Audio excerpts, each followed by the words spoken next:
Hello, I am Jody Wolf. You are watching Exposed, February 11, 2011 at 1:49 a.m. in Greater Birmingham, Alabama.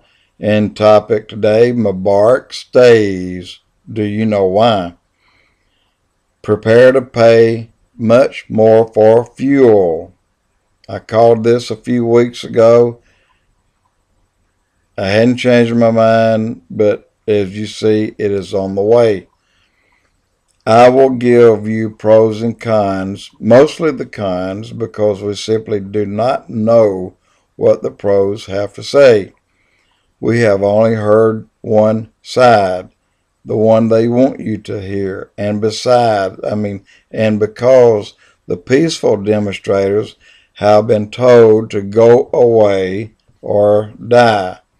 That's simple. Go away or die. Mubarak steps down. Then what?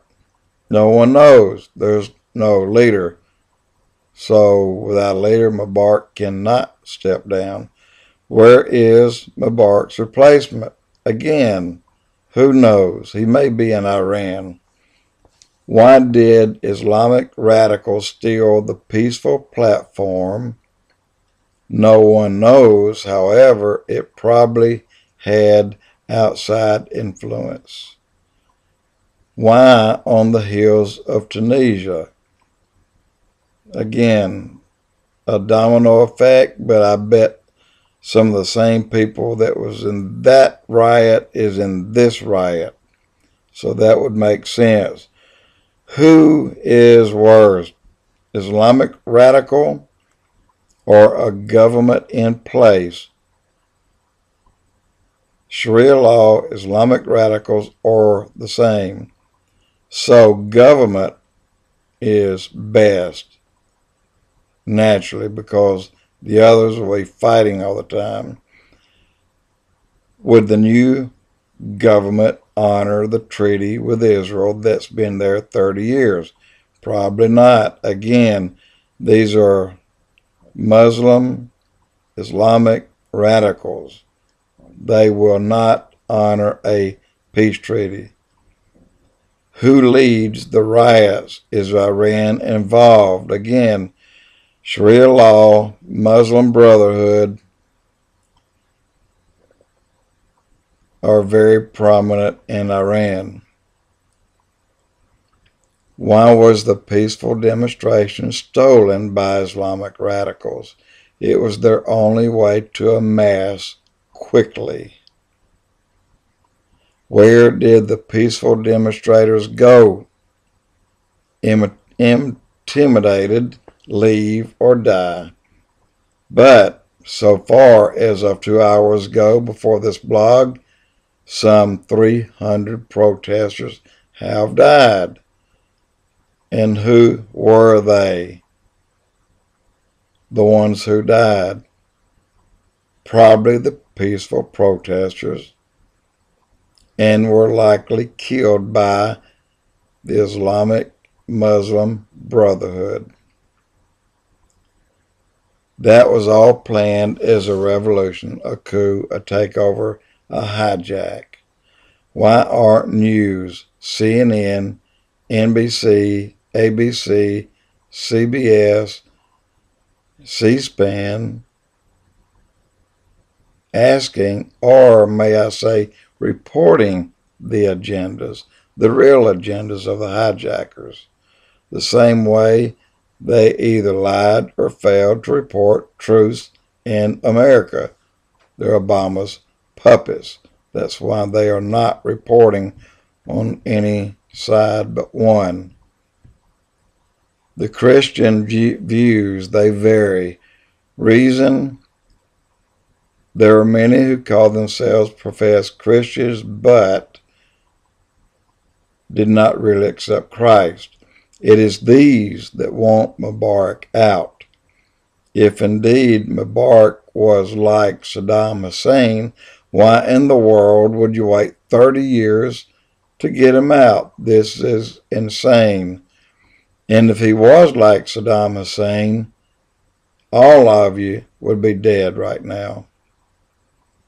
So you went from 0 to rioters in one day. The real Christians stand by Israel. Mubarak stood by Israel. Therefore, we stand by Mubarak. I, as a Christian, accepted Christ.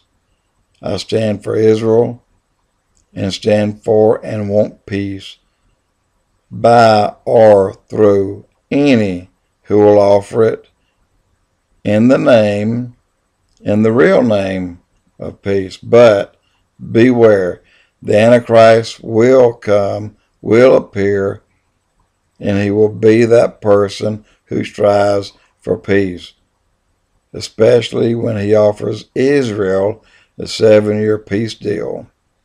The Islamic radicals already said, down with Israel and America. They call for this daily, even at Chicago meetings, Obama's home, and Obama does nothing because he is Muslim. He agrees with what they're saying. And here is an important question and statement. Before the peaceful demonstration started, the towns and cities were about their own business, and you saw as many women as you did men. But all of a sudden, where are they? Where did they go? I find that a bit odd. Where did the women go? You only see a few on the sidelines, and you better believe they dare not speak. It is only radical Islamic Muslims that forbid women to be involved in anything. That, my friend, is Sharia law. Look closely. Where are the women? Only but a few stand aside. Most were ordered home. And that's kind of ironic. Now, a huge question for everyone. I want you to know, or rather I want to know, if any news stations have undercover tried to visit any of the general population in Egypt, disguise their voice, black out their face, and interview them to get the real story. Do they need, or do they indeed want Mubarak out or not? I bet no. I bet no, they do not want him out. The reason these people aren't talking is they know to speak out against the Muslim Brotherhood, they and their families will be murdered. I know it, and you know it. If you, any news people on the ground, can do it, would you? I bet no, you would not. Why? Because you already saw what happened to the other journalists. This was simply a threat to all journalists. Keep your mouth shut. I am right, and you know I'm right, and you know I am telling you the truth about this whole insane thing that's going on in Egypt. Part 2 is coming up next. It'll be just about 5 or 6 minutes. Jody Wolf, Expose.